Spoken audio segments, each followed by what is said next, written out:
จัดสดครั้งสุดท้ายก็คือเมื่อวันจันทร์ที่ผ่านมาแล้วก็มาเริ่มอีกทีก็วันนี้แหละครับนะฮะ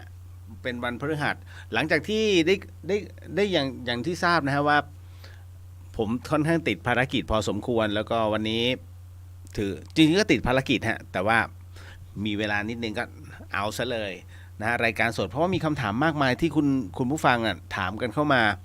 นะฮะก็วันนี้มาไขข้อข้องใจก่อนแล้วกันนะครับอย่างน้อยก็หลายๆท่านที่ถามค้างเอาไว้เนี่ยอารมณ์ว่าจะได้ไม่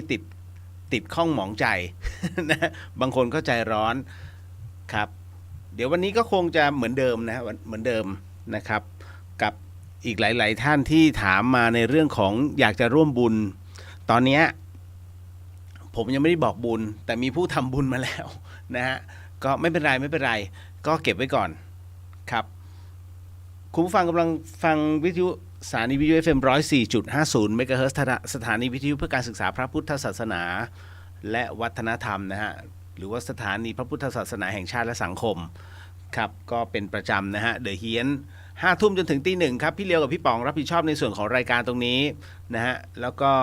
สถานีวิทยุแห่งนี้ตั้งอยู่หลังมหาวิทยาลัยเชียงใหม่ครับก็ต้องบอกก่อนครับว่าณตอนนี้เข้าสู่ช่วงฤดูร้อนแล้วที่สำคัญก็คือว่าตอนที่ผมขึ้นมา เมื่อวันอาทิตย์ยังอยู่ที่อีสานกลับมานะครับก็จัดสด1 วันวันอังคารขับรถขึ้นมาจังหวัดเชียงใหม่ตอนที่ขับรถขึ้นมาก็อย่างที่เป็นข่าวครับว่าไฟมันลามทุ่งนะลามขึ้นยันดอยนะตั้งแต่ช่วงของตากฮะข้ามมายันอำเภอแม่พริกนะแล้วก็จากนั้นก็เรื่อยมาจนถึงลำพูนนะฮะลำพูนก็บางส่วนนะฮะที่ขึ้นมานะฮะแล้วก็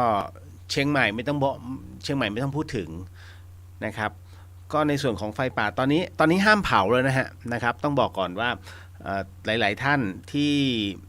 เรียกว่าจำเป็นจะต้องทำนะฮะไม่ว่าจะเป็นเทือกสวนไร่นาทั้งหลายเนี่ยตอนนี้ห้ามแล้วนะฮะครับผมเพราะว่าคุณภาพอากาศตอนนี้เชียงใหม่อันดับ1ของโลกดูเหมือนเป็นแชมป์นะฮะแต่ไม่อยากให้เป็นแชมป์แบบนี้ในเรื่องของคุณภาพอากาศที่แย่มากนะฮะเนื่องจากค่า PM 2.5 เกินมาตรฐานอย่างรุนแรงนะครับแล้วตอนนี้ถ้าจะออกไปไหนก็ขอให้หลายๆท่านสวมแมสเถอะครับพอสวมแมสเสร็จปุ๊บเนี่ยคุณจะรู้สึกว่าพอถอดแมสปุ๊บคุณจะได้กลิ่นควันไฟหรือว่าการไหม้การเผาไหม้แล้วก็จากนั้นจะไม่ได้กลิ่นที่ไม่ได้กลิ่นเพราะว่าคุณเคยชินฮะด้วยสภาพของมันเนี่ยนะฮะในการสูดอากาศเข้าไปเนี่ยมันปรับให้เราคุ้นชินอันตรายมากครับถ้าท่านไม่อยากมีจุดที่ปอดนะฮะคือผมมาเป็นแล้วพี่เดียวเป็นแล้วนะฮะเมื่อ3 ปีที่แล้วเนี่ยผมเป็นไข้หวัดใหญ่ขออภัยผมเป็นไข้เลือดออกแล้วก็เข้าโรงพยาบาลเชียงใหม่รามนี่แหละนะครับจากนั้นคุณหมอเนี่ยทำการสแกนปอดตกใจมากนะฮะผมมารักษาอาการเป็นไข้แต่คุณหมอบอกว่าชี้ให้เห็นว่าปอดคุณเป็นจุดโอ้โหตรงนั้นทำใจแล้วคือถ้าเป็นมะเร็งปอดก็เรียบร้อยนะฮะเลียวคงไม่อ้วนขนาดนี้นะครับก็มันเป็นจุดผมก็ตกใจมากนะฮะคุณหมอก็บอกว่าใจเย็นๆเพราะผมพูดเลยผมเป็นมะเร็งปอดใช่ไหมหมอก็อึ้งเพราะว่าเฮ้ยทำไมคนไข้กล้าที่จะพูดแบบนี้ผมก็เลยบอกว่าผมเป็นคนที่ยอมรับความเป็นจริงตายก็ตายคือผมตายมาแล้วรอบนึงตายอีกรอบไม่แปลกผมรู้สภาวะของความตายอยู่แล้วคุณหมอก็เลยบอกใจเย็นๆค่ะมันอาจจะไม่ใช่นะฮะซึ่งเปอร์เซ็นต์มันน้อยมากคำว่าไม่ใช่เนี่ยเปอร์เซ็นต์มันน้อยมากจนกระทั่งไปสแกนเสร็จปุ๊บก็คือฉีดสีมันต้องฉีดสีนะเพื่อที่จะดูนะแล้วหลังจากนั้นอีกวันหนึ่งคุณหมอขึ้นมาเพราะคุณหมอที่เป็นเจ้าของไข้เป็นคุณหมอมะเร็งสรุปว่าคุณหมอบอกไม่ใช่มะเร็งมันเป็นหินปูนซึ่งเกิดจากการสูดเอาควันหรือว่าฝุ่นละอองเนี่ยเข้าไปแล้วมันไปเกาะขนาด6 มิลฮะ6 มิลใหญ่นะทำเป็นเล่นไปคือถ้า10 มิลนี่คือ1 เซนนะฮะ6 มิลก็ประมาณนี้ มันเป็นจุดที่ปอดเป็นเพราะว่าช่วงนั้นน่ะผมจำได้ว่าปีแรกไปดับไฟป่าที่เสมิงนั่นคือไหม้ใหญ่เลยแล้วก็ปีที่สองก็มาแถวเสมิงเช่นกันผมไปดับไฟป่าเนี่ยเสมิง2 ปีซ้อนแล้วก็มาดอยสุเทพที่ไหม้ใหญ่ๆเลยก็ช่วยกันมันก็สูดเข้าไปนั่นแหละนะฮะ ก็แค่นั้นเองนะผมลุยเข้าไปแค่นั้นนะโอ้โหอัดเข้าไปนั่นคือแค่3 ครั้งนะครับมันขนาดนี้แหละเพราะฉะนั้นอยากให้เรามาระวังแล้วพอดีว่าผู้ที่เผาเนี่ยเขาเป็นชาวบ้านส่วนใหญ่เป็นชาวบ้านนะฮะคำว่าไฟป่าไม่มีนะฮะหมดไปนานแล้วคำว่าไฟป่ามีแต่ไฟจุดครับเพราะว่าเขาต้องทำไร่แล้วก็บางทีเป็นเหยื่อของนายทุน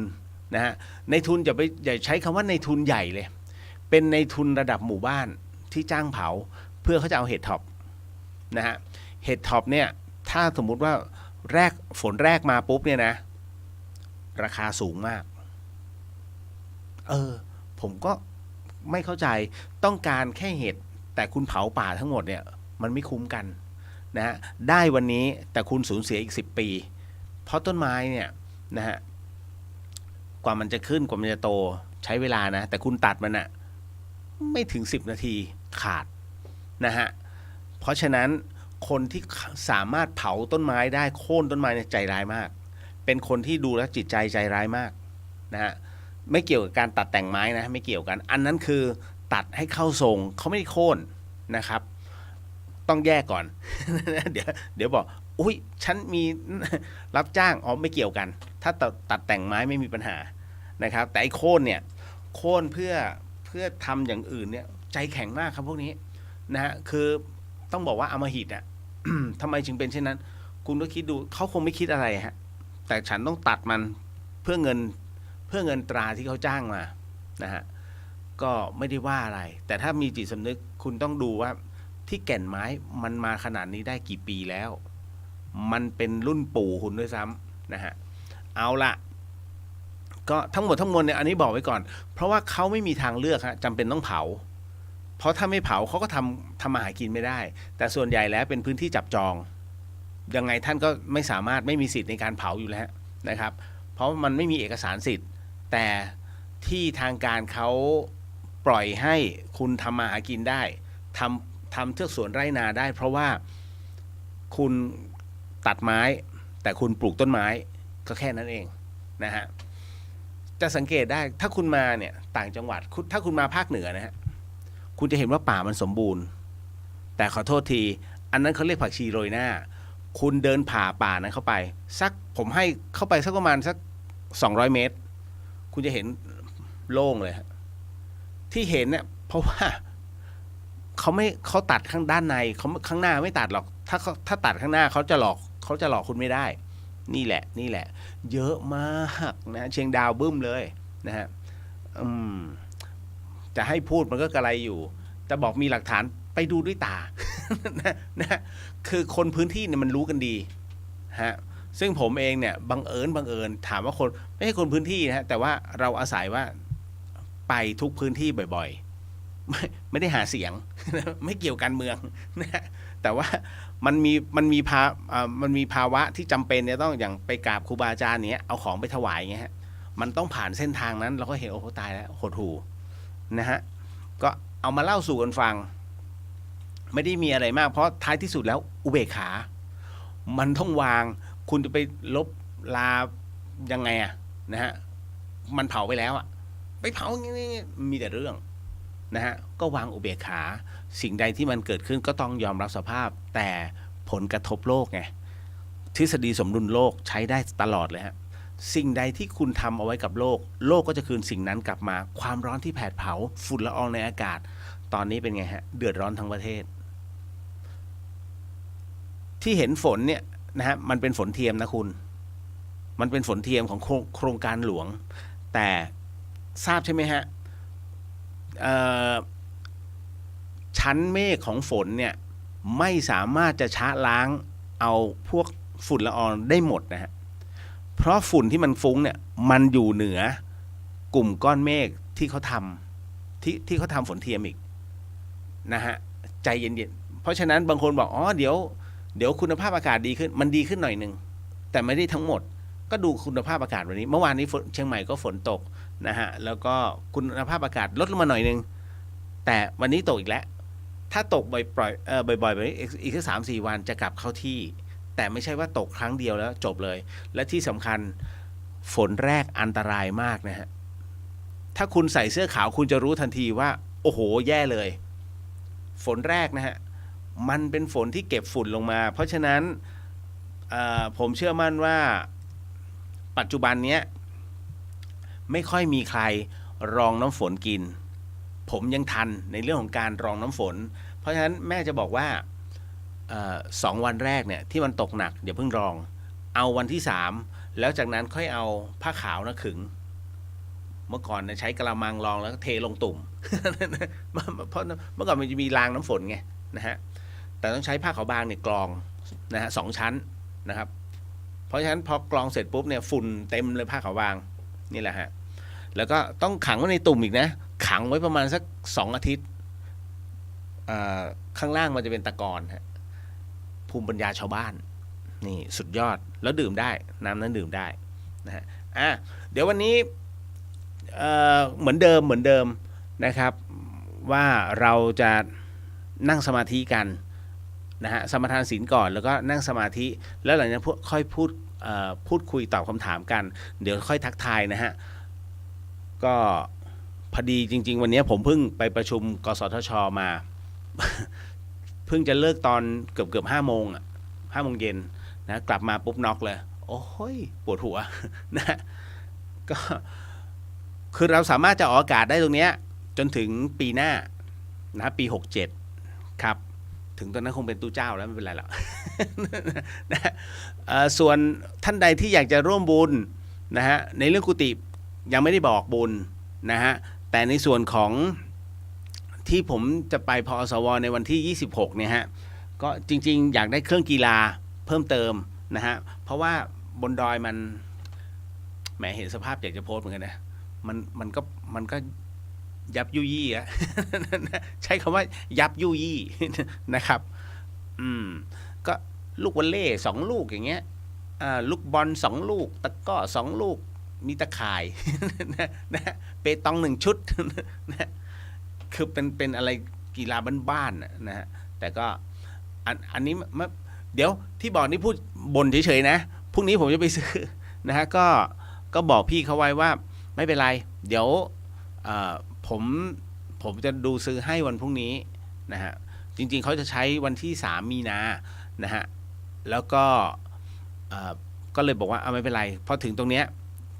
พอได้เสร็จปุ๊บเดี๋ยวเราไปกองกลางนะฮะขอบพระคุณพี่ดวงใจนะฮะพี่ดวงใจส่งเครื่องเป็นอุปกรณ์การแพทย์นะฮะเอาไว้ช่วยสำหรับเด็กทารกหรือว่าเด็กอ่อนนะครับก็เป็นเครื่องช่วยหายใจนะครับแล้วก็ขอบพระคุณแมวนะฮะกัลยาณมิตรของผม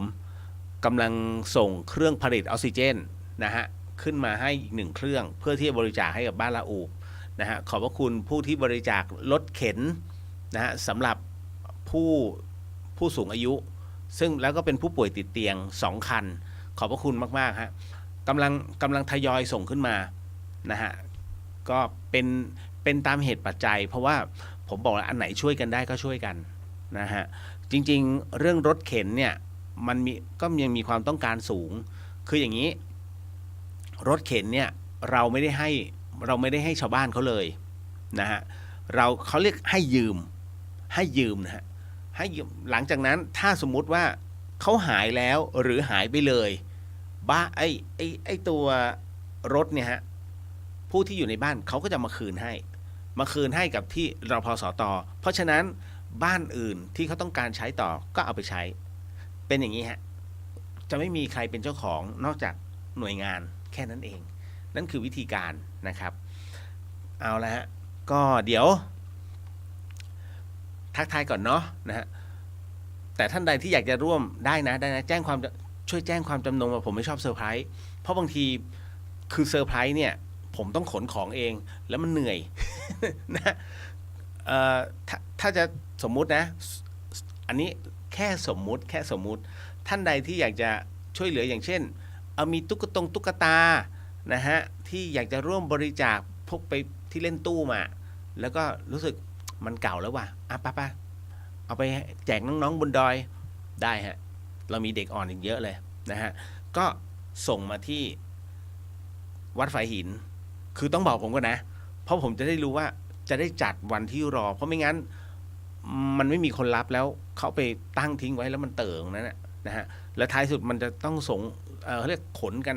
2 ขยักเนี่ยมันเหนื่อย นะฮะผมคนเดียวไม่มีทีมงานนะฮะเป็นอะไรที่1เราเกรงใจเขา2เรามีความรู้สึกว่าเราทำเองดีกว่านะฮะแล้วก็จะได้จัดอะไรให้มันลงตัวได้นะฮะเพราะฉะนั้นเวลา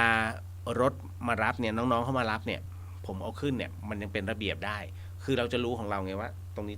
ไม่ใช่ไม่จ่ายงานนะฮะ อันเนื่องมาจากผมตอนนี้ไม่กล้าใช้ใคร นะครับทำเองดีกว่าครับผมแล้วก็ในส่วนของหลายๆท่านถามว่าผมจะบวชเมื่อไหร่กำหนดตัวเองไว้กำหนดตัวเองไว้ว่า27 พฤษภาคมนะครับแต่ว่ามัน2 จิต 2 ใจอะ อย่างที่บอกว่าระหว่างวัดฝายหินกับวัดป่าวิชัยร่วมมิตรนะครับที่จังหวัดเลยนาด้วงนะฮะ2 ที่เพราะว่าที่ตรงเนี้ยนะครับคือผมภาวนาไว้แล้วก็จะต้องทำสามเหลี่ยมภพภูมิให้จบส่วนที่อำเภอนาด้วงอ่ะนะหลวงปู่สิมพลีอ่ะซึ่งท่านเป็นศิษย์หลวงปู่ม่านโดยตรงอ่ะท่านก็เมตตาเนาะนะฮะท่านก็บอกว่ามาบวชที่นี่นะฮะแล้วก็เดี๋ยวจะสอนให้มันก็คือผมอ่ะไม่ใช่อะไรนะเจอหลวงปู่ช้าไปหน่อยนะฮะแล้วผมก็เข้าใจว่าการเรียนเนี่ยนะครับที่หลวงปู่จะประสิทธิ์ประสาทวิชาให้มันจะติดตัวไปตลอดชีวิตอันนี้เข้าใจไม่ใช่ไม่เข้าใจนะฮะเข้าใจแต่คราวนี้ที่เนี่ยก็จำเป็นที่วัดฝายหินเนี่ยก็จำเป็นนะครับก็เดี๋ยวขอตัดสินใจหน่อยผมกำลังให้น้องไปต่อรองกับหลวงปู่ว่าถ้าบวชที่เนี่ยแล้วไปจำพรรษาที่นู่นน่ะได้เปล่า นะแต่กุฏิก็ต้องสร้างไม่ใช่ไม่สร้างนะฮะเพราะเป็นกุฏิกรรมฐานนะฮะให้กับเฉพาะนอกจากผมแล้วยังมีพระกรรมฐานอื่นๆอีกที่ท่านต้องมาใช้ต่อนะฮะเพราะฉะนั้นต้องทำไว้ให้ท่านด้วยนะครับเพราะฉะนั้นใครที่ร่วมสร้างอ่ะโอเค นะเอาแค่กุฏิหลังนี้ก่อนนะฮะแล้วเดี๋ยวถ้าสมมุติปัจจัยมันเหลือผมจะต้องบูรณะกุฏิที่ถูกไฟไหม้อีก2 กุฏินะฮะให้กลับมาใช้ให้ได้นะครับมันพอดีว่ามันเกิดไฟฟ้าลัดวงจรนะฮะผมไม่แน่ใจว่าตั้งแต่เมื่อไหร่แต่ท่านก็บอกมาว่าอยากจะทำแล้วก็ปลวกรับประทานอีกถ้าปลวกรับประทานมันต้องรื้อแล้วก็ต้องทำใหม่หมดนะฮะคือมันต้องหล่อน้ำอันนี้เขาไม่ได้หล่อน้ำแล้วมดฉลาดมันมาตามสายไฟ นะจะต้องทำไงดีวะเอาสายไฟฝังดินเหรอนะฮะเดี๋ยวค่อยว่ากัน ก็ต้องขอบพระคุณนะฮะที่หลายๆท่านถามมาเนาะนะฮะได้ทำทุกท่าน คือผมก็เกรงใจนะพวกพี่ๆเขาเธอต้องบอกฉันนะ ไม่บอกโกรธนะโอ้โหพี่จะมากันคือผมบอกว่าเพื่อที่ผมจะบวชเพราะว่าพี่ยังไม่ต้องเรียกใช้ผม นะจะได้สงบในการทำบำเพ็ญนะภาวนาได้ทำนู่นทำนี่ได้นะฮะอันนี้นะแล้วก็มีทิ้งท้ายให้ผม นะฮะก็ผมจะต้องไปสำรวจภาคใต้อีกรอบหนึ่งแล้วก็พาคณะไปกราบครูบาอาจารย์เนี่ยเป็นอีก1 รอบที่ก่อนที่จะบวชอะนะฮะหลายคนก็บอกเฮ้ยไม่ได้อย่าไปอันนี้ผมเข้าใจนะฮะเขาบอกว่าผู้ที่ใกล้จะบวชเนี่ยเขาเรียกมันจะเนื้อหอมคือเนื้อหอมในที่นี้ไม่ใช่กับสาวๆเขาเรียกว่าเนื้อหอมในส่วนของเจ้ากรรมนายเวรที่เขาจะตามมาเล่นงานอันนี้เข้าใจก็ผมเตรียมใจไว้แล้วมันเป็นเรื่องจริงนะคือเตรียมใจไว้แล้วแต่ว่า ก็ต้องมานั่งพิจารณาตัวเองว่าการไปครั้งเนี้ยหรือทุกๆครั้งไปในการเดินทางอ่ะผมพิจารณามรณานุสติตามที่เคยฝึกเอาไว้ของพระเดชพระคุณวัดท่าซุงท่านให้พิจารณาเสมอผมพิจารณาอยู่แล้วฮะและในขณะเดียวกันผมก็ตั้งจิตเอาไว้ว่าที่ไปครั้งเนี้ยผมจะไปขอพรครูบาอาจารย์ก็ไปกราบครูบาอาจารย์สายใต้ด้วยนะฮะว่าถ้าถ้าถ้าจบจากตรงนี้แล้วเนี่ยผมจะต้องเปลี่ยนสถานะตัวเองแต่ไม่รู้ว่าถ้าเมื่อไหร่กลับมาเป็นคารวาสเนี่ยผมก็จะมาคารวะท่านเหมือนเดิม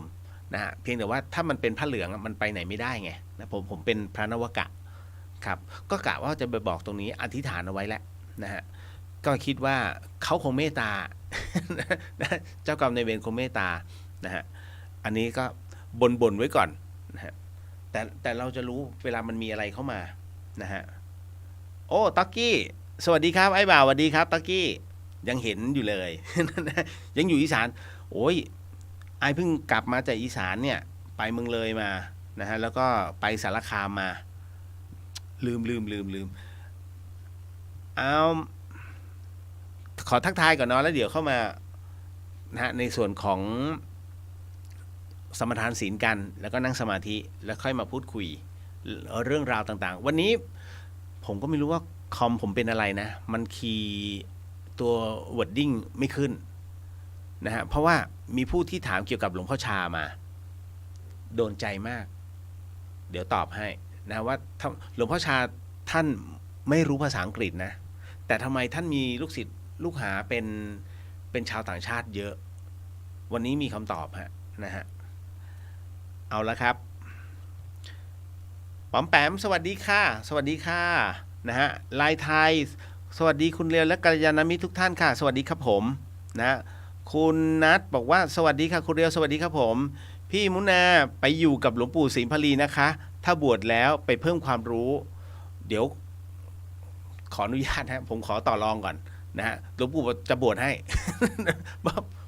มันก็แบบมันก็ใจหนึ่งมันครึ่งๆนะฮะคือวัดหลวงปู่ไม่มีเลยนะไม่มีอะไรเลยฮะมีกุฏิอยู่3 หลังที่ผุพังนะฮะที่ผมไปมีพระท่านมาอยู่หนึ่งกุฏิส่วนหลวงปู่เองเนี่ยฮะหลวงปู่จะเป็นพระที่สร้างกุศโลบายเอาไว้คือประมาณว่าผมพูดกันตรงๆนะฮะไม่รู้ดาวเข้ามาวันนี้กุฏิท่านเนี่ยรกมากนะฮะกลิ่นเดอะสเมลเลยฮะ โมสเมลเลยสุดๆนะฮะแล้วก็คือพวกถุงพลาสติกนี่นู่นนั่นเต็มไปหมดนะฮะเอาง่ายๆอ่ะกองขยะเยอะแยะไปหมดแต่จริงๆไม่ใช่ถ้ามองเข้าไปลึกๆหลวงปู่ไม่ค่อยชอบต้อนรับใครมันเป็นกุศโลบายฮะถ้าสมมุติว่าจะต้องคุณหญิงคุณนายมาเนี่ยอยู่ไม่ได้หรอกครับขึ้นไปกุฏิท่านไม่ได้หรอกแล้วท่านก็ไม่ลงมาด้วยเพราะว่าเป็นอะไรที่ต้องการความสงบมันเป็นกุศโลบายทางธรรมท่านไม่ได้อยู่สกปรกนะฮะคือถ้าใจเต็มเขาเรียกว่าถ้าใจเนี่ยเต็มไปด้วยความสกปรกในเรื่องของที่อยู่เนี่ยก็คือเป็นผู้ขี้เกียจเนี่ยมันจะอาบัติพระนี่ต้องตื่นมาเนี่ยต้องพับผ้าก่อนเลยนะฮะทุกอย่างต้องเนียบหมดนะฮะคือผ้าห่มเนี่ยต้องพับไม่พับอาบัติมั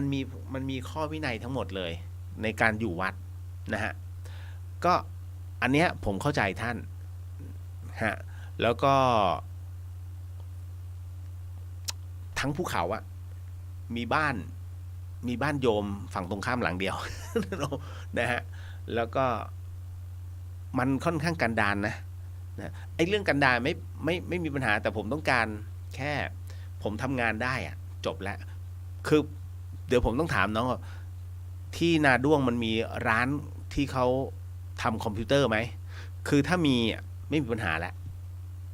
ยกโน้ตบุ๊กไปได้เพราะว่าผมต้องทำหนังสือเสร็จปุ๊บมันสามารถโคกับทำได้อยู่แล้วอันนี้คือติดต่อทางไลน์ไง ไม่มีปัญหาขอให้มีร้านซัพพอร์ตได้จบแล้วนะก็ ภาวนาไปด้วย แล้วก็ทำหนังสือไปด้วยฮะนี่แหละเป้าหมายแล้วก็ทั้งหมดทั้งมวลก็แล้วแต่หลวงปู่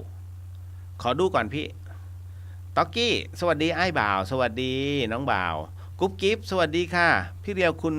คุณแม่คุณพ่อฝากสวัสดีด้วยครับฝากสวัสดีคุณพ่อคุณแม่ด้วยกุ๊บกิ๊บนะฮะคุณบูนสวัสดีครับพี่เรียวสวัสดีจ้านะฮะต่อมานิดนึงนะครับน้องสาวินีสวัสดีค่ะพี่เลียวส่งไปแล้วนะฮะส่งพระไปแล้วเมื่อวานนี้ใช่ไหมใช่นะฮะส่งพระให้แล้วเรียบร้อย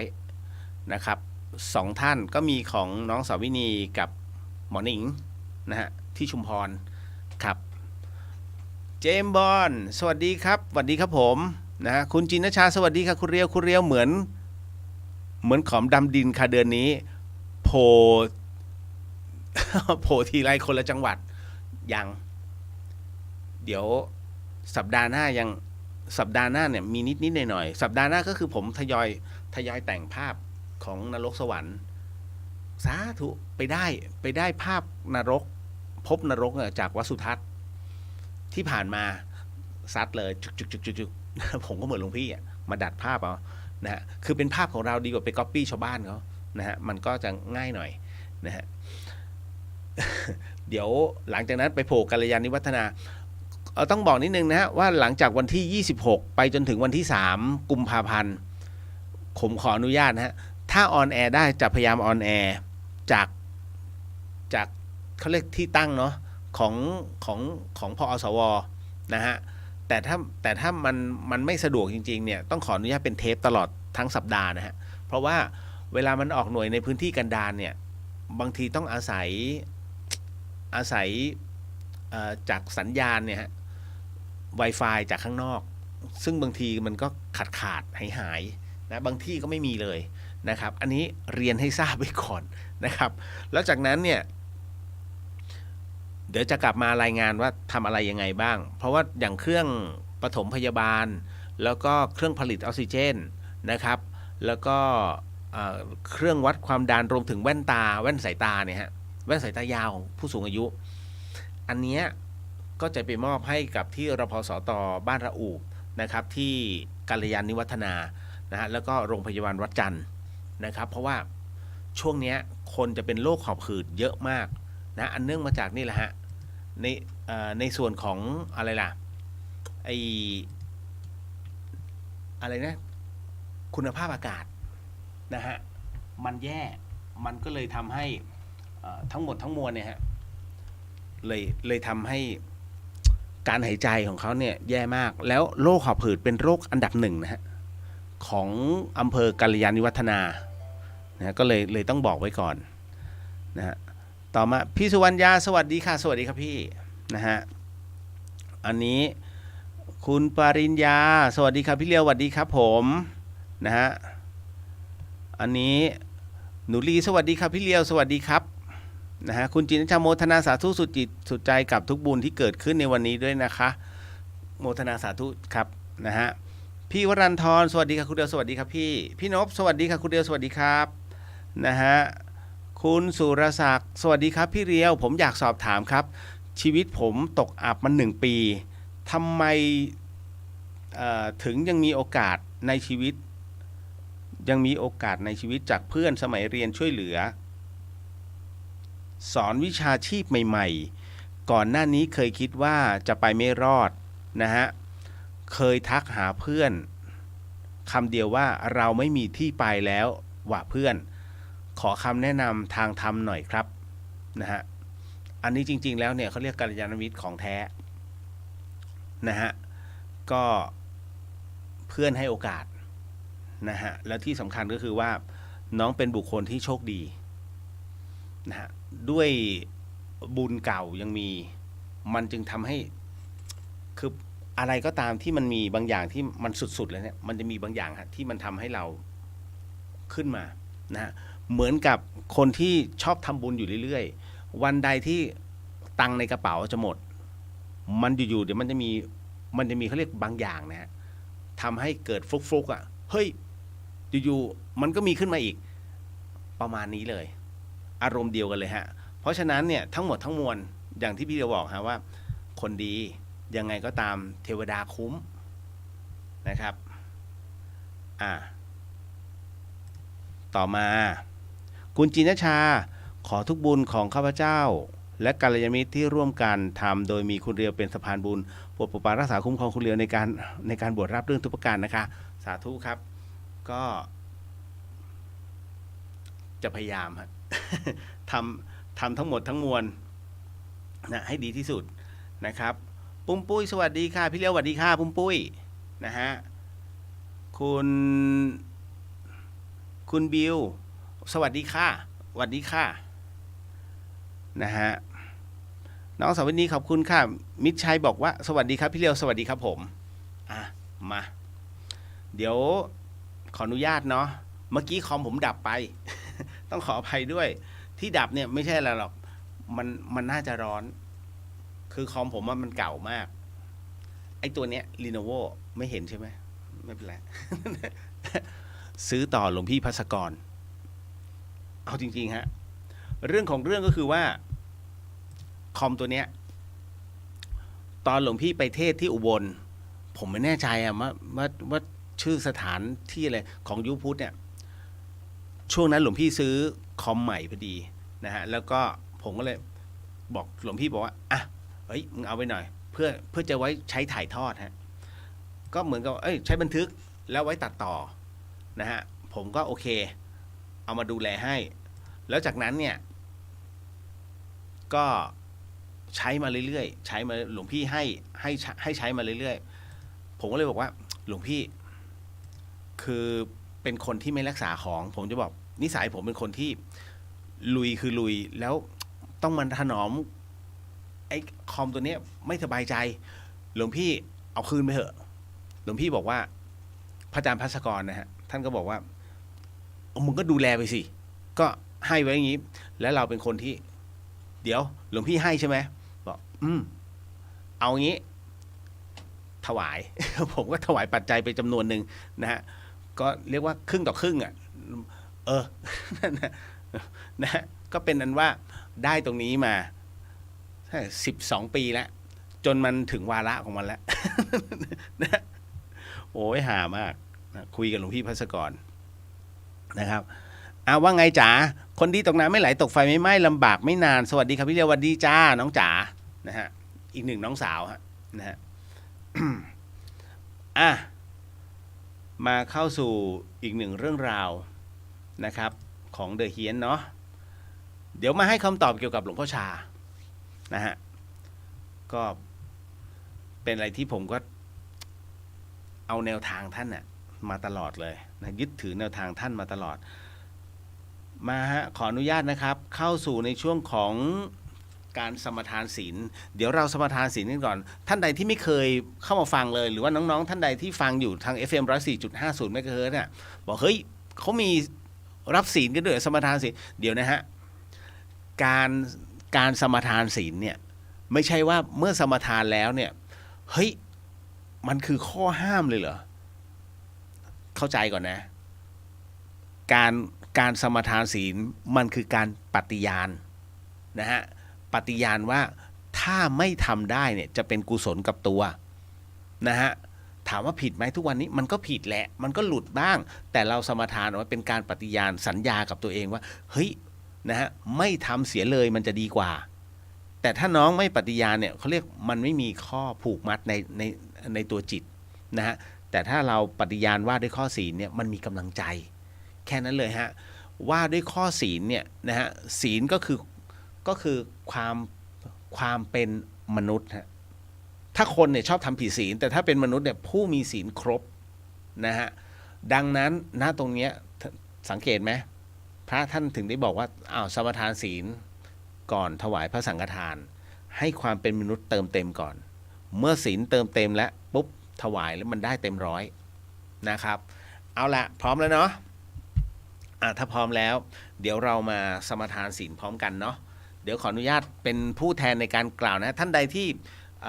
ฟังไม่ทันหรือว่าคิดว่ากล่าวไม่ทันแน่ๆน้อมจิตน้อมใจตามผมแล้วกันนะฮะขออนุญาตตั้งนะโมก่อนนะฮะ3 จบนะครับอ่านว่า MacBook Pro ต้องเข้าแล้วครับ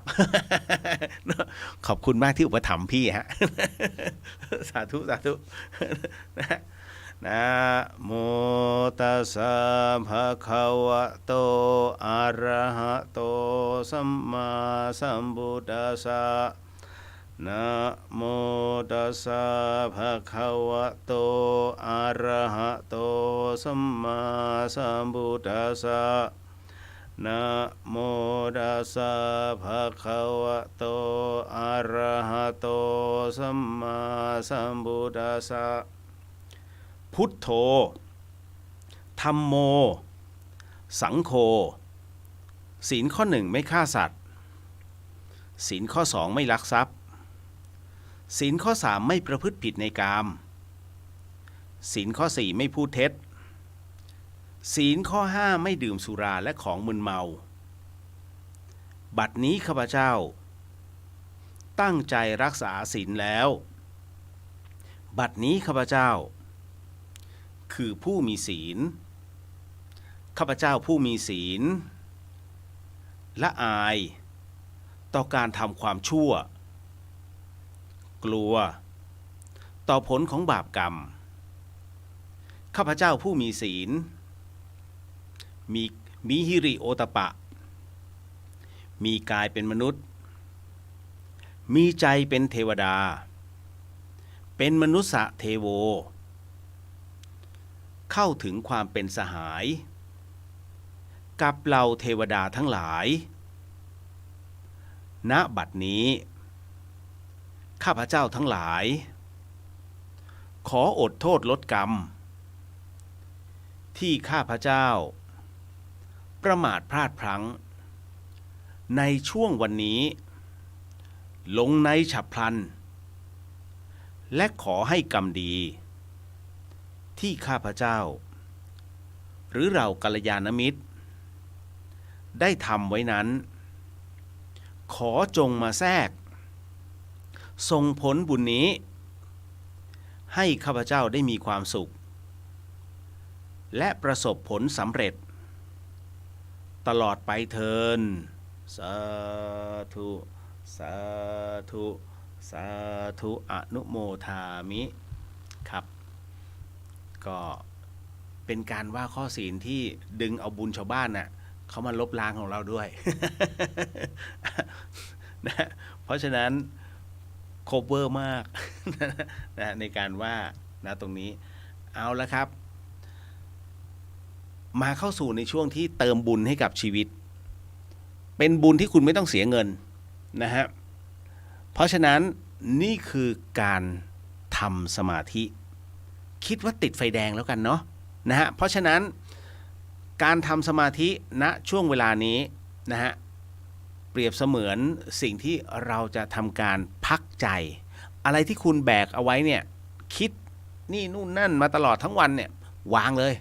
วางเลยฮะคือถ้าวางไม่ได้เนี่ยเดี๋ยวจะแย่ทิ้งมันไปก่อนช่วงเวลานี้หายใจเข้านะฮะหายใจออกหายใจเข้าหายใจออกให้สติตามรู้ให้ได้สติตามลมหายใจ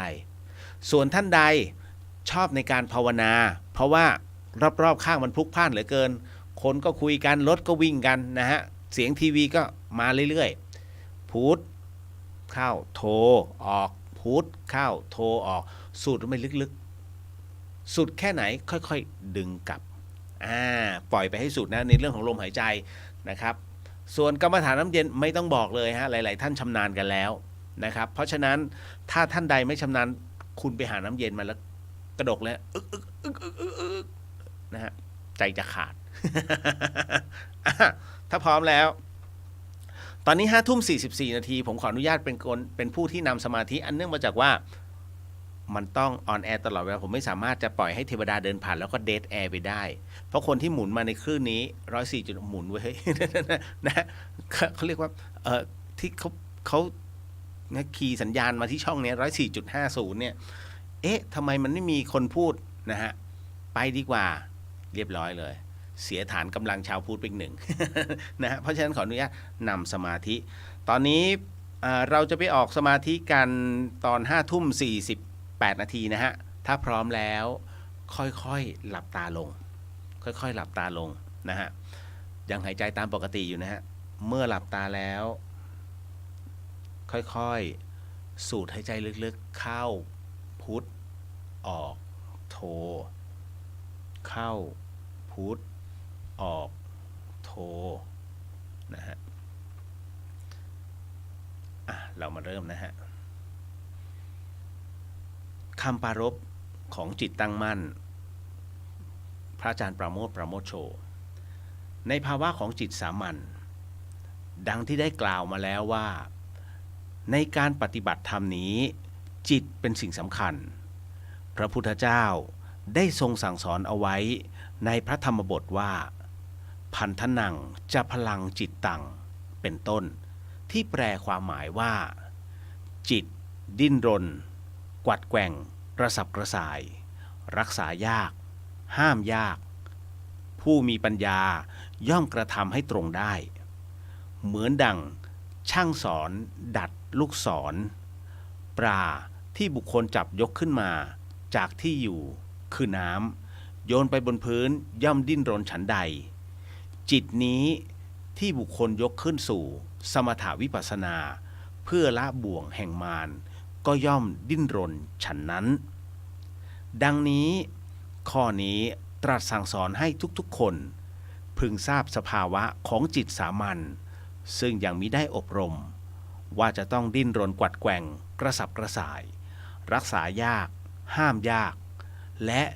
แม้ว่าจะยกจิตขึ้นสู่สมถกรรมฐาน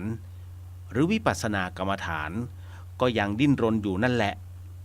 คือดิ้นรนเพื่อจะกลับไปสู่บ่วงของมารเพราะว่าที่ยกจิตขึ้นสู่กรรมฐานนั้นก็คือยกขึ้นจากบ่วงของมารเหมือนอย่างที่ยกปลาขึ้นจากน้ำโยนไปบนบกปลาก็ดิ้นเมื่อยกจิตขึ้นจากบ่วงของมารจิตก็ย่อมดิ้นปลาดิ้นก็เพื่อที่จะลงน้ำจิตดิ้นก็เพื่อที่จะลงไปสู่บ่วงของมารอีกแต่ว่าผู้มีปัญญาก็ทำจิตของตนให้ตรงได้เหมือนอย่างช่างสอนดัดลูกศรอันช่างสอนดัดลูกศรนั้นก็ตัดไม้มาจากป่ามาเอาเปลือกออกทาน้ำมันย่างไฟใส่เข้าไปในง่ามไม้ดัดไม้ที่คดก็งอก็จะตรงได้ทำเป็นลูกศรได้จิตก็เช่นเดียวกัน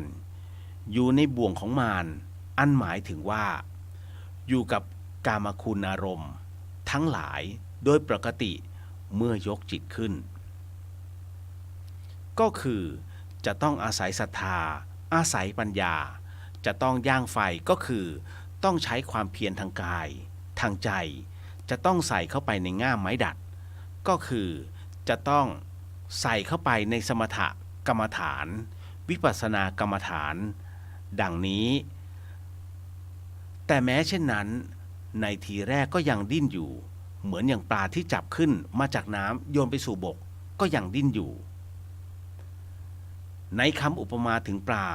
ที่มุ่งอุปมาเฉพาะให้เห็นในความดิ้นของจิตเทียบกับการดิ้นของปลาเท่านั้น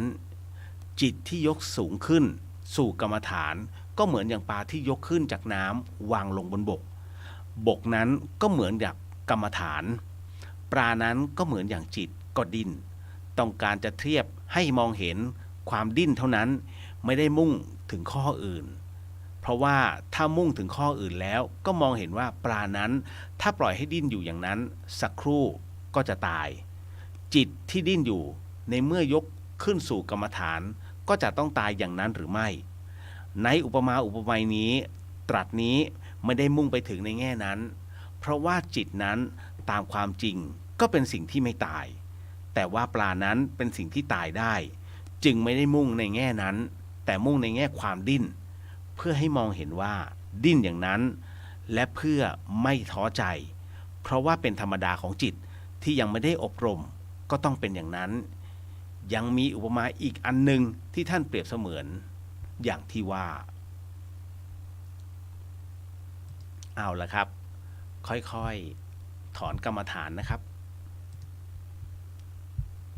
ค่อยๆถอนค่อยๆลืมตาฮะค่อยๆลืมตา โมทนาสาธุกับทุกท่านนะฮะท่านได้นั่งสมาธิเป็นเวลา4 นาทีนิดๆนะครับ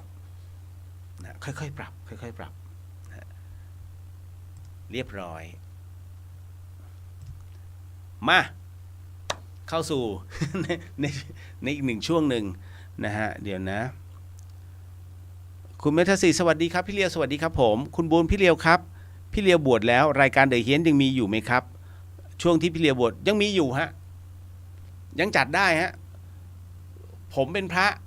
ทีไรผมก็จัดเนี่ยก็เล่าเรื่องผีได้เหมือนเดิมนะฮะเพียงแต่ว่าซอฟลงหน่อยหนึ่ง คือห้ามฟันธงเรื่องผีเรื่องวิญญาณนะในสิ่งที่เป็นเรื่องอาจินไตยคืออาจินไตยหมายถึงว่าคิดไม่จบมันเป็นเรื่องถกเถียงกันซึ่งพระพุทธเจ้านั้นท่านไม่ให้พูดถึงนะเรื่องผีเรื่องของการเกิดอย่างไก่กับไข่ไงฮะนะฮะการเกิดโรคอะไรอย่างนี้เป็นต้นพระพุทธองค์ไม่ให้พูดนะฮะเพราะมันพูดคือคิดกันจนบ้ามันก็ยังหาคำตอบไม่ได้นั่นแหละนั่นคือสิ่งที่พระพุทธองค์นั้นนะไม่ท่านตรัสแล้วไม่ให้พูดนะจะพูดได้ก็ต่อเมื่อในเรื่องของหลักแห่งธรรมะความเป็นไปแต่ของผมอะเล่าในสิ่งที่เขาเล่ามาแล้วก็เอามาเล่าต่อแต่ท้ายที่สุดผมก็จะตบลงมาอย่างที่บอกอะว่าให้คำตอบในเรื่องของจิตวิญญาณไปในทิศทางที่ไม่อยากให้คนกลัวแล้วพูดถึงคำว่าคนกลัววันนี้ยังมีคนที่ น้องๆนะฮะก็ยังกลัวผีอยู่นะฮะก็ส่งคำถามขึ้นมานะฮะเดี๋ยวก็จะค่อยๆนะฮะแก้ให้เพราะว่าปมชีวิตของแต่ละคนเนี่ยมันมีเยอะมากผมก็เข้าใจแล้วนะว่าอ้อทำไมเนี่ยหลวงพี่จึงพระอาจารย์ภัสกรนะเวลาท่านสอนเนี่ยสอนเสร็จปุ๊บมักจะเปิดโอกาสให้คนเนี่ยนะฮะศรัทธาทั้งหลายเนี่ยกัลยาณมิตรทั้งหลายเนี่ยได้สอบได้ถามท่านเขียนเป็นตัวหนังสือแล้วถามท่านพอช่วงตอบคำถามเนี่ยเชื่อไหมสิ่งที่โยมถามไม่เกี่ยวกับสิ่งที่ท่านสอนเลย หลวงพี่บอกเนี่ยดูที่กูสอนไปไม่มีใครเขาถามเลยนะเพราะเขาลงใจบอกท่านบอกเพราะเขาเข้าใจไงแต่เขาถามในสิ่งที่เขาสงสัยแล้ว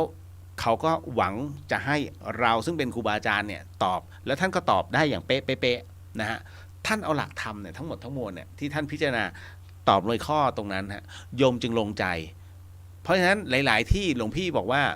เรามีหน้าที่ตอบนะฮะให้หายขุ่นข้องหมองใจให้หายสงสัยเดี๋ยวเหมือนกับที่ผมจะเล่าเรื่องพระชาให้ฟังเช่นกันนะฮะอารมณ์เดียวกันเมื่อหายสงสัยแล้วเขาจะหยุดทันทีแต่ถ้าท่านใดหรือว่าที่ใดที่เขาถามแล้วมันไม่เคลียร์เขาจะติดอยู่อย่างนั้นแล้วเขาต้องหาคนที่ถามจนเขาลงใจแล้วคำถามนั้นก็จะหยุดไปเลยนั่นคือสิ่งที่พระอาจารย์ภัสกรนั้นนะฮะท่านอธิบายให้ฟังหลายๆเรื่องนะครับซึ่งใครเป็นศิษย์ท่านรู้อยู่แล้ว ใช่หลวงพี่เป็นงั้นเอาให้จบนะครับผมก็จะประมาณนั้นเวลาพูดคุยเอาให้จบแล้วก็จบเลยนะครับน้องจ๋าว่าตอนสมาทานศีล 5มีลมพัดผ่านหน้าด้วยค่ะห้องปิดไม่น่าจะมีลมพัดสาธุน้องสมาทานศีลข้าวก่อนนอนทุกวันค่ะโดยปกติตามพระอาจารย์ภัสกรท่านสอนวันนี้โชคดีมาทันเวลาพี่นำสมาทานพอดีคิดถึงนะคะดูแลรักษาสุขภาพด้วยโมทนาสาธุคนดีนะจ๋าน้องสาวครับก็เมื่อก่อนเขาจัดรายการร่วมกันนะครับแต่ว่าน้องติดภารกิจพอสมควรอันนี้ก็ได้รับการอบรมสั่งสอนจากอาจารย์แม่ชีเพียงเดือนเช่นกัน นะทุกคนย่อมมีแนวของตัวเองอยู่นะฮะพักผ่อนได้พรุ่งนี้ได้ทำงานต่อ นะ เทวดาอย่าไปคิดเยอะ นะไม่เหมือนของพี่15 ค่ำมาแล้ว นะฮะคุณจันยาสวัสดีครับคุณเรียวสวัสดีครับผมนะฮะคุณจินนชาโมทนาสาธุคุณเรียวนางกรรมฐานแล้วก็ทุกท่านร่วมปฏิบัติภาวนานะคะวันนี้เรื่องป่าดิ้นกับจิตเห็นภาพสุดๆค่ะยกตรงนี้ให้กับหลวงพ่อปราโมทโชนะฮะที่ผมเอามาอ่านเป็นบทนำเนี่ยเป็นของครูบาอาจารย์ทั้งสิ้นหลังจากของพระอาจารย์ปราโมทจบเป็นของหลวงพ่อชา นะฮะ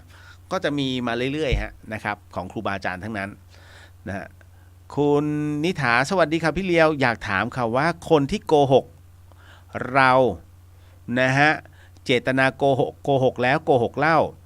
ใจเขาคืออะไรคะมีจิตโกหกได้ขนาดนี้ค่ะคือคนที่โกหกเนี่ยย่อมโกหกตลอดเวลานะฮะต้องบอกก่อนว่าโกหกที่ไม่ผิดเนี่ยมีนะเดี๋ยวผมอธิบายให้ฟังผมเคยพูดไปแล้วในรายการแต่หลายๆท่านอาจจะจำไม่ได้มุสาแบบไหนที่ไม่ผิดนะฮะแต่กรณีที่โกหกซ้ำแล้วซ้ำเล่าซ้ำแล้วซ้ำเล่าเนี่ยประสบการณ์ตรงผมคนใกล้ตัวเลยโกหกอยู่นั่นโกหกจนไม่มีเรื่องจริงอ่ะชีวิตอยู่ด้วยการโกหกอันเนี้ยคือเขายอมรับความเป็นจริงไม่ได้คนประเภทนี้นะฮะด้วยจิตของเขาไม่สามารถยอมรับความเป็นตัวตนของตัวเองได้เขาจึงต้องโกหกยกขึ้นมาตรงนั้นก่อนที่เขาจะสร้างเรื่องโกหกเขาจะสร้างตัวตนของเขามาก่อนแล้ววันหนึ่งที่มันหลุดโกหกจนเราจับได้เมื่อนั้นเนี่ยเขาก็จะเริ่มแถไปเรื่อยๆคือไม่สามารถยอมรับตัวตนความเป็นตัวตนของตัวเองได้นะฮะถามว่าน่าสงสารไหมค่อนข้างน่าสงสารแต่อันเนี้ยใจมันถูกกัดกินไปเรียบร้อยแล้วนะฮะส่วนโกหกแบบไหนที่ไม่บาปนะฮะโกหกแบบใดที่ไม่บาปตามธรรมบทนะฮะท่านได้บอกเอาไว้ว่าการโกหกโดยที่ไม่มีผู้ใดเดือดร้อนไม่เป็นไรอะไรล่ะไม่มีผู้ใดเดือดร้อนมิใช่ให้เข้าใจหลงผิดนะอันนี้คือเดือดร้อนแต่กรณีอย่างเช่นจำได้ไหมฮะเรื่องของคนใกล้ตัวเป็นมะเร็งระยะสุดท้ายนะฮะโอ้ยเอานะเดี๋ยวก็หายใจเย็นๆนะฮะไม่มีอะไรหรอกมันก็แค่ไอ้ก้อนอะไรสักอย่างหนึ่งที่มันมาแฝงนิดนึงเดี๋ยวหมอเขารักษาก็จบแล้วแต่จริงๆมันลามไปแล้วไงอันนี้คือพูดให้กำลังใจนะฮะถามว่านี่คือการโกหกไหมใช่แล้วเสียหายไหมมีได้เสียหายเป็นการเสริมกำลังใจแต่ถ้าพอดีที่บ้านก็อะไรล่ะก็พอดีมีเงินเป็นพันล้านแต่ช่วงนี้ต้องแต่งตัวแบบซอมซ่อเพื่อปลอมแปลงตัวเองไม่ให้คนอื่นเขาจับได้ อันนี้ไปรักษาเถอะนะไปช่องสองนะรับยาช่องสองนะฮะอันนี้ก็เลยต้องบอกว่านี่แหละอารมณ์นี้นะฮะมีกรณีเดียวจ๋าบอกว่าอยู่เป็นเพื่อนค่ะวันนี้อ่านหนังสือไปด้วยค่ะโอเคน้องหนิงสวัสดีครับพี่หมอหนิงได้ยังพี่เลียวส่งพระหลวงปู่ดูไปให้แล้วเมื่อวานนะครับคิดว่าพรุ่งนี้น่าจะถึงนะครับต่อมา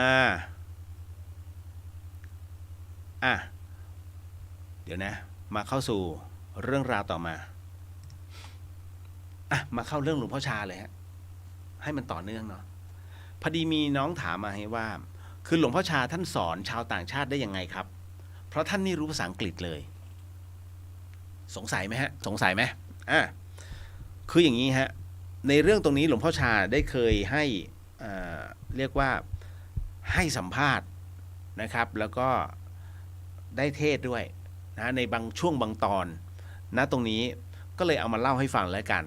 นะกรณีของ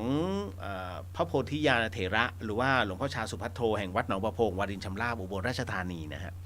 ซึ่งต้องบอกว่าเป็นครูบาอาจารย์ที่มีลูกศิษย์ลูกหาชาวต่างชาติเยอะมากท่านมีกุศโลบายในการสอนที่แตกต่างกัน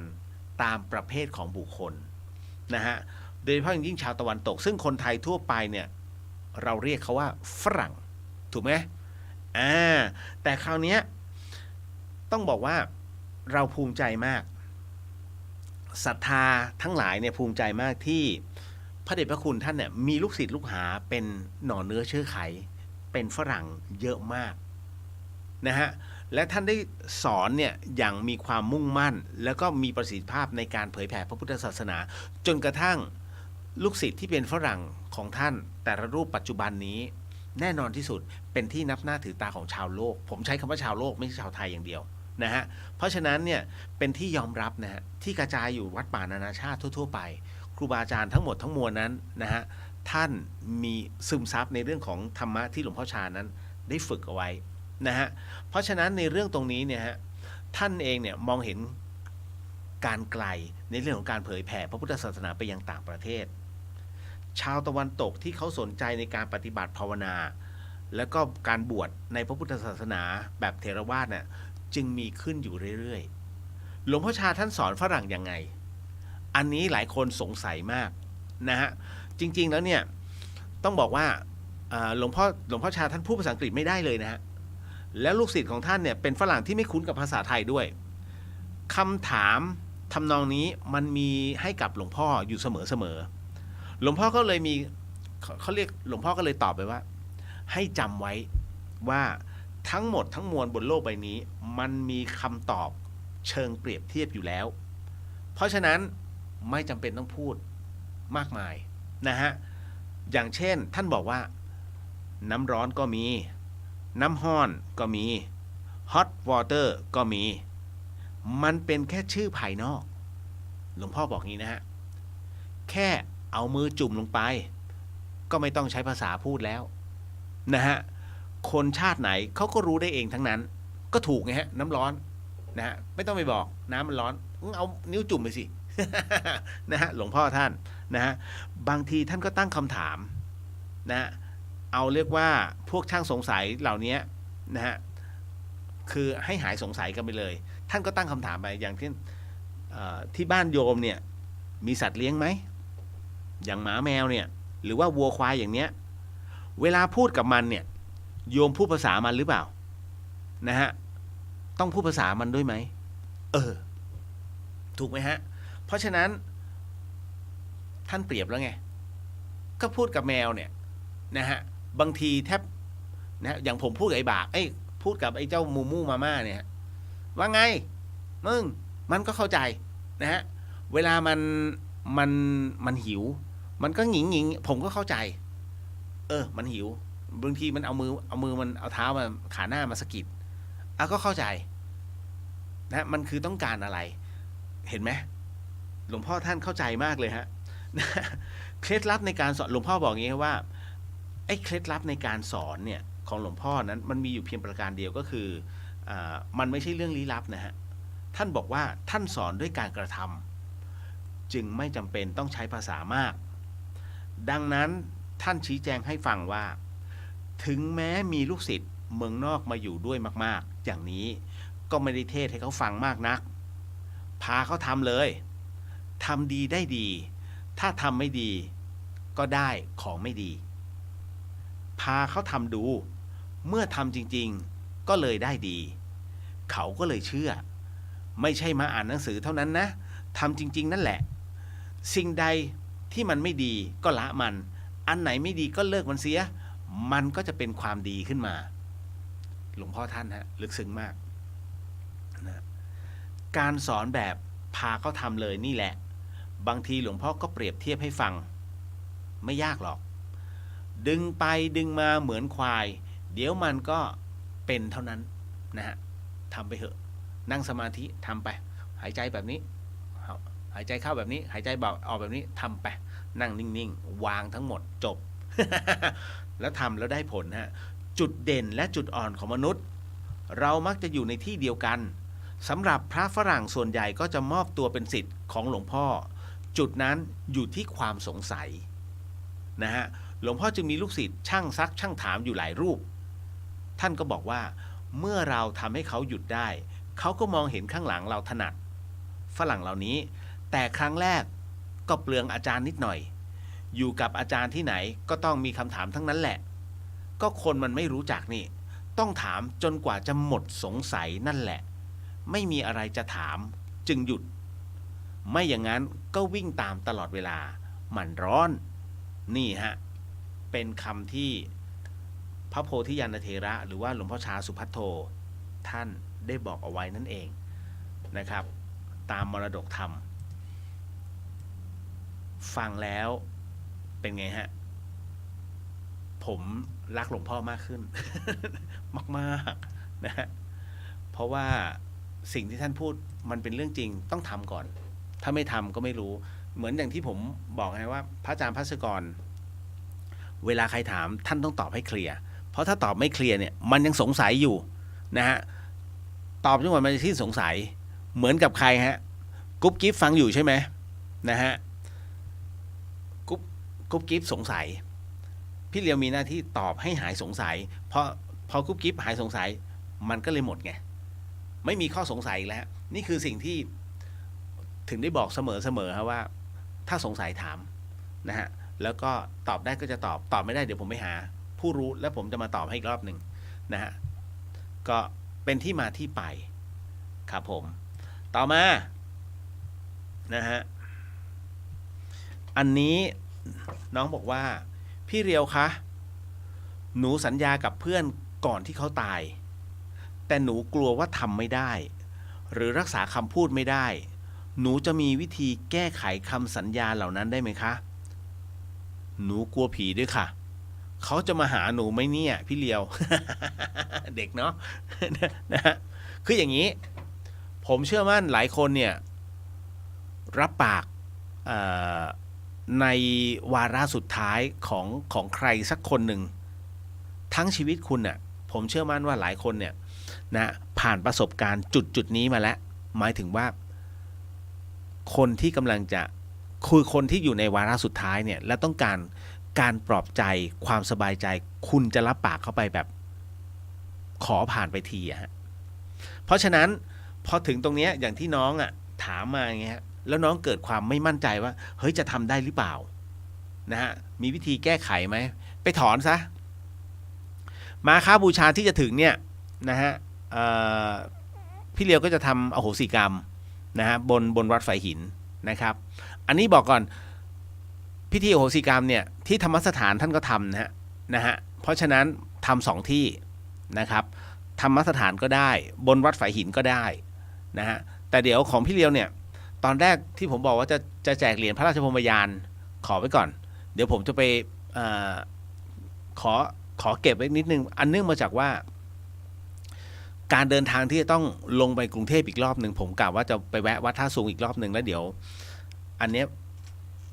เอาง่ายผมก็ทำบุญกับวัดน่ะเพื่อที่จะเอาเหรียญอันเนี้ยมาแจกกัลยาณมิตรนะฮะผมจะขอเอาไว้แจกวันวิสาขาบูชานะฮะ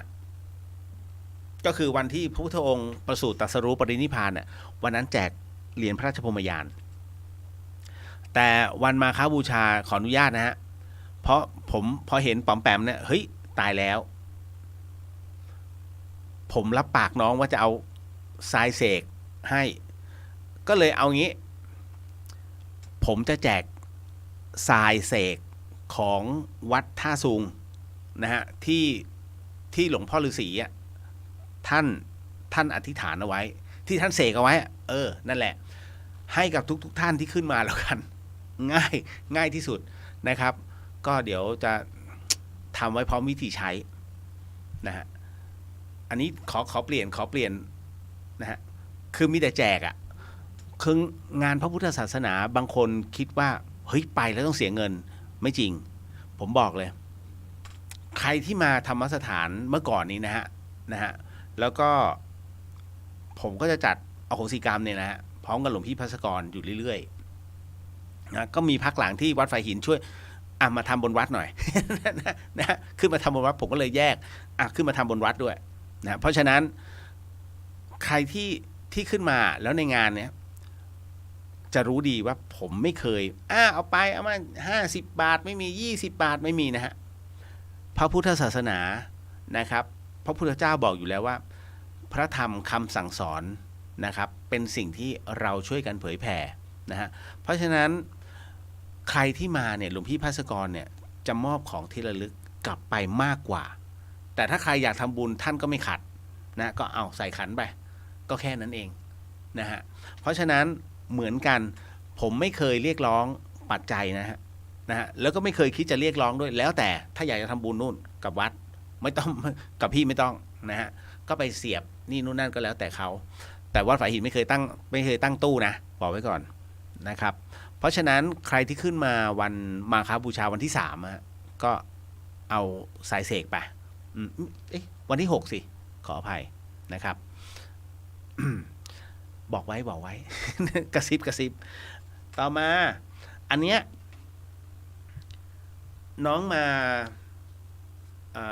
เข้าพิธีอโหสิกรรมก็ได้หรือตอนที่พี่เลียวทุกๆ15 ค่ำพี่เลียวจะทำพิธีอโหสิกรรมออนไลน์อยู่แล้วนะฮะถึงตรงนั้นน่ะก็ได้เพราะมันจะถอนคำสัญญาคำสาบานด้วยนะครับแล้วก็หนูกลัวผีด้วยอ่ะเขาจะมาหาหนูไหมอันนี้ไม่รู้ ไม่รู้นะเต็มที่ทำไม่ได้ตามสัญญา หักคอจิ้มน้ำพริกนะไม่มีจะบอกว่าสัพพวิญญาณเนี่ยหลายคนที่กลัวคุณกลัวจิตคุณกลัวจิตของตัวเองนะฮะเขาอยู่ภพที่ต่ำกว่าเรานะฮะเพราะฉะนั้นเนี่ยถ้าเขาอยู่ภพที่สูงกว่าเราเขาก็คือเทวดามนุษย์นี่อยู่ตรงกลางแล้วนะฮะมนุษย์เนี่ยถ้าคุณเป็นคนที่จิตใจเข้มแข็งกระด้างปุ๊บเขาไปทันทีมันสัมผัสไม่ได้ก็ไม่มีประโยชน์ขอบุญก็ไม่ได้นะแต่ต้องบอกว่าคนที่มีจิตกระด้างเนี่ยฮะคุณจะลืมสัญญานั้นไปเลยนะลืมสัญญาขอ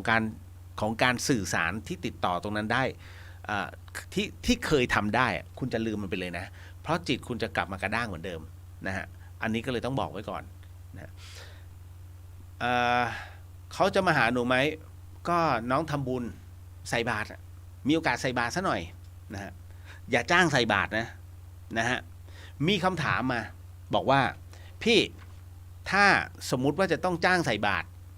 นะฮะทำได้ไหมทำได้นะฮะแต่บุญที่ได้ก็ตามกำลังของแต่ละคนก็กำลังอะไร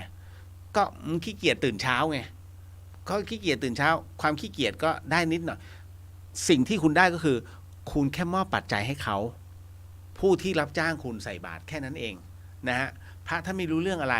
ก็อวยพรให้นะฮะนำพรให้คุณก็ได้บุญแต่มันได้ไม่เต็มมันได้ไม่เต็มกำลังแต่คนที่ได้เต็มกำลังคือคนที่เขาตื่นมาใส่เพราะฉะนั้นคนที่บอกว่าแล้วถ้าเราวานให้เขาช่วยใส่หรือว่ารับจ้างนะหนูให้เงินเข้าไปเนี่ยช่วยใส่บาตรให้หน่อยแล้วที่เหลือแกก็เอาไปมันก็คือการจ้างนั่นแหละแล้วทำไมไม่ใส่หนูขี้เกียจตื่นจบแล้วจบตั้งแต่ตรงนั้นแล้วฮะจบตั้งแต่จิตคิดว่ากูขี้เกียจตื่นนะฮะอันนี้ก็บอกไว้ก่อนนะถ้าคือการทำทานเนี่ยทำบุญเนี่ยทำทานได้อะไรทำทานไม่ได้อะไรฮะจริงๆคุณทำทานเนี่ยคุณไม่ได้อะไรนะฮะเฉพาะความเป็นมนุษย์นะใครอย่าหวังว่าทำทานแล้วขันต้องได้ทานกับไม่ใช่นะท่านพุทธทาสก็บอกทำทานไม่ได้อะไรแต่ได้ฝึกจิตใจให้รู้จักเสียสละแต่จริงๆแล้วในเรื่องของความดีนะที่มันยกใจของเราขึ้นมามันได้เสร็จสมบูรณ์ในเรื่องของบุญเป็นที่เรียบร้อยเพราะฉะนั้นถึงได้บอกว่าถ้าต้องการทำทานนะฮะหรือว่าการใส่บาตรอะไรพวกนี้นะฮะหวังจะได้อะไรกลับคืนมาณความเป็นมนุษย์ไม่ได้แค่ยกระดับจิตใจแล้วมันมีความรู้สึกสบายใจแต่ทั้งหมดทั้งมวลกฎของสมดุลโลกนะฮะมันจะตีกลับมาแล้วกฎสมดุลใจก็มาทันทีคือใจเป็นสุขถูกไหมฮะเราทำบุญไงนะฮะใจก็มีความสุขมีใครทำบุญแล้วเสียใจไหมกูต้องมานั่งใส่บาตรอะไรนะฮะอันนั้นนรกเลย มันก็มีนะมีแบบบนสนุกสนานกันไปส่วนใหญ่เด็กๆอ่ะคือเด็กๆก็ไม่มีปัญหาหรอกเพราะว่าเขาไม่รู้นะครับแต่ถ้าไอคนโตๆมาบ่นรู้ทั้งรู้อยู่แล้วว่าไอเนี้ยมันเป็นเรื่องบุญแต่ยังมาบ่นนี่นู่นนั่นนะฮะเรียบร้อย นะฮะโอเคเนาะผ่านไปโอ้ทำไมคนจึงเกิดเป็นหมาแล้วหมาจะเกิดเป็นคนได้ไหมครับได้ดินะฮะเดียรฉานไงคืออย่างนี้ถ้าพูดถึง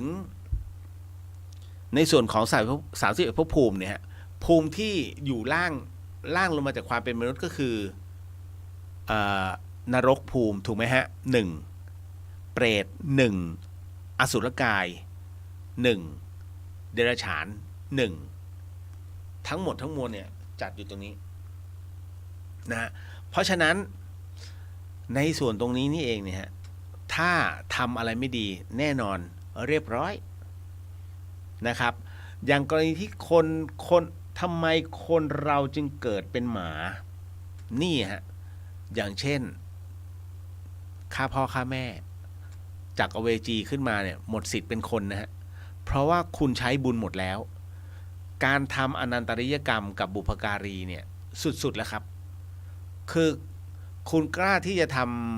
ทำร้ายทำลายผู้ให้กำเนิดคุณนี่จบแล้วนะฮะความเป็นคนหมดไปความเป็นเดรัจฉานกลับมาอะไรทำไมความเป็นเดรัจฉานถึงกลับมาผมยกตัวอย่างง่ายๆคุณคิดว่าสุนัขมันรู้ไหมว่านี่คือพ่อคือแม่นี่คือลูกไม่นะพอถึงฤดูมันอ่ะไม่เลือกเลยนะถูกไหมฮะนี่แหละความเป็นเดรัจฉานมันไม่ใช่นกฟลามิงโก้ฮะนะฮะ เดี๋ยวต้องบอกไว้ก่อนนะ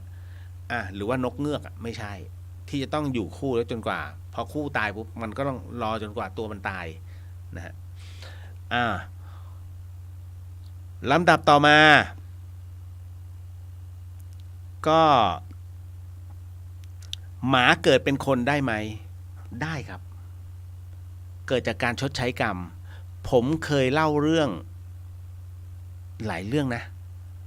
เรื่องไอ้หมีธรรมสถานก็ตัวหนึ่งแล้วเรื่องไอ้ตุ่นบนวัดฝายหินก็ตัวหนึ่งแล้วไอ้ดำบนวัดผาลาดก็ตัวหนึ่งและที่สำคัญที่หลวงพี่ภาสกรเล่าคือหมาที่วัดอัมพวันนะฮะจำได้ใช่ไหมฮะที่วัดอัมพวันสิงห์บุรีตอนที่หลวงพ่อท่านยังอยู่นะฮะหลวงพ่อจรัญท่านยังอยู่นะฮะ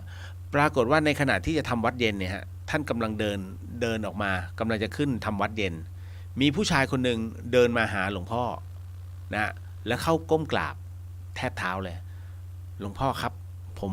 มาลาแล้วครับจะไปแล้วนะครับผมจะไปเกิดแล้วนะครับหลวงพ่อก็ตกใจเอ้าแล้วแกเป็นใครแล้วน่ะ ทำไมจะต้องไปเกิดผมเป็นหมาที่หลวงพ่ออุปการะไงครับนะฮะก็ถึงเวลาแล้วครับหลวงพ่อก็เลยไปนะเสร็จปุ๊บก็ลาแล้วก็ถอยไปแล้วก็หายไปนะฮะอันนี้เรื่องนี้หลวงพ่อท่านแสดงพระธรรมเทศนาให้กับญาติธรรมแล้วก็ลูกศิษย์ลูกหาได้รับฟังนะฮะที่วัดอัมพวันวันนั้นหลวงพ่อก็เลยสอบถามนะฮะพระลูกวัดรวมถึงลูกศิษย์ท่านว่าวันนี้มีหมาแถววัดเราถูกรถชนไหมบอกมีตัวหนึ่งนะฮะถ้าใครไปวัดอัมพวันจะรู้ใช่ไหมว่าไอ้ข้างด้านข้างนะฮะขับรถเร็วมากชาวบ้านนะฮะเพราะฉะนั้นเนี่ยตรงนั้นนั่นแหละนะจุดสังหารด้วยการทำบารมีนะตรงนี้ให้คุณดูไว้เลยนะถ้าเวลาคุณไปวัดแล้วเวลาพระท่านทำวัดเช้าวัดเย็นหรือแม่ชีก็ได้ทำวัดเช้าวัดเย็นพร้อมพระคือชีกับพระบางทีท่านก็ทำแยกกันนะฮะถ้ามีหมาตัวไหนเนี่ยมันนอนนะฮะมันนอนอยู่ข้างๆหรือว่านอนอยู่หน้าศาลาทำวัดเช้าก็มานอนทำวัดเย็นก็มานอนเวลาอื่นไม่นอนนะฮะก็ไปนู่นมานี่แต่พอพระลงอุโบสถปุ๊บมันมาทันทีให้คุณจำไว้เลยไอเนี่ยเมื่อก่อนเป็นคนแล้วเขามาชดใช้จนมันโชคดีมากก็คือได้ทำเขาเรียกว่าฟังธรรมทั้งเช้าและเย็นทุกวันพอถึงตรงนี้มันเหมือนกับว่าเขาเรียกตัวธรรมไปชำระใจยกระดับขึ้นมามันมีโอกาสกลับมาเป็นคนอีกรอบหนึ่งเดรัจฉานไม่สามารถนิพพานได้ฮะนะฮะเพราะฉะนั้นต้องกลับมาเป็นมนุษย์แล้วก็มาทำบารมีกันต่อค่อยมาว่ากันว่าถึงตรงนั้นเขาจะอยู่ตรงไหนแต่แน่นอนที่สุดเขาถึงพร้อมถึงพบแล้วนะถึงพอเหมือนกับหมีไอ้เจ้าหมีธรรมสถานเหมือนกันไอ้ตุ่นอีกไอ้เจ้าดำผาลาดเนี่ยไอ้นี่น่าสงสารถูกชาวบ้านฟันนะฮะทุกเช้ามันเวลาพระท่านทำวัดเช้ามันก็จะไปที่วัดผาลาดนะฮะของพระอาจารย์สง่าเนี่ยนะฮะอันนี้เรื่องนี้เกิดขึ้นนานแล้วโอ้โหหลายปีแล้วนะฮะไอ้ดำมันก็จะไปนอนทางเข้าตรงทางเข้าตรงประตูนะฮะที่พระท่านทำวัดเช้าตกเย็นทำวัดเย็นมันก็ไปนอนนะทุกวันนะจนมันมีโอกาสแบบเดินตามพระลงมาบิณฑบาตด้วยแล้วก็ขึ้นบนวัดด้วยนะครับท่านก็อาศัยเส้นทางป่าเนี่ยนะจนกระทั่งวันหนึ่งเนี่ยมันไปมีเรื่องกับหมาชาวบ้านเขา ษของการกัดหมาที่มีเจ้าของคือตายฮะโอ้เขาฟันมันจนแบบนะฮะเลือดอาบอะไอ้ดำมาตายตรงหน้าอุโบสถเหมือนว่ามากราบพระเป็นครั้งสุดท้ายนะฮะแล้วคราวนี้ปรากฏว่าหลังจากที่มันตายไปแล้วผมไม่แน่ใจว่าอีกวันหรือ2 วันแล้วพระท่านทำวัดเช้านะฮะก่อนที่จะบิณฑบาตเนี่ยปรากฏว่ามีท่านก็เห็นว่าไอ้ดำอ่ะมันมายืนอยู่ตรงหน้าประตูอุโบสถอีกรอบหนึ่งเป็นครั้งสุดท้ายก่อนที่มันหายไปเหมือนเป็นการบอกลาพระทั้งหมดนะฮะเพราะฉะนั้นมันถึงพร้อมแล้วพร้อมที่จะกลับไปอีกรอบหนึ่งไปเป็นคนนะเล่าสู่กันฟังนะคุณอันนี้นะฮะนั่นคือเรื่องราวทั้งหมดที่มันเกิดขึ้นถือว่าเป็นนิทานธรรมก่อนนอนนะฮะอ่ะผ่านไปตึ้งดึงอันนี้น้องหนิงบอกว่าถ้าได้คำตอบที่กระจ่างก็หมดสงสัยค่ะคุณเจี๊ยบฟังแล้วรู้สึกผิดที่ถามเยอะค่ะเปลืองท่านอาจารย์นะจ๋าบอกว่าน้องมีเรื่องเล่าน้องไปถวายข้าวสารที่วัดอีกแห่งหนึ่งมาแล้วพอไปอีกวัดเจอเขามีโรงทานกำลังแจกข้าวต้มพอดีอิ่มท้องอิ่มบุญไปเลยค่ะตอนน้องไปถวายของทำบุญเพื่อลดความตระหนี่ของตัวเองตั้งจิตอย่างนั้นโมทนาสาธุจ้ะนะฮะคือน้องจ๋าเนี่ยเรียกว่าเป็น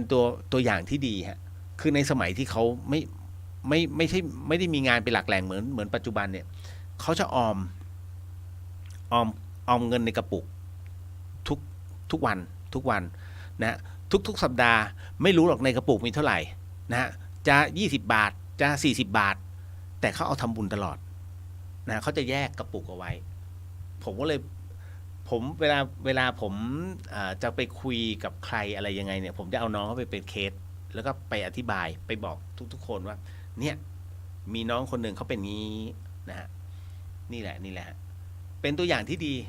คือบางทีเราก็ต้องมีตัวอย่างให้เขาเห็นไงนะครับโอ้โหพี่เลียวมีคนอ้างตัวว่าไม่มีศาสนาเราจะทำยังไงดีคะเรื่องนี้เยอะมากที่ผมเอามาพูดเอามาคุยให้ฟัง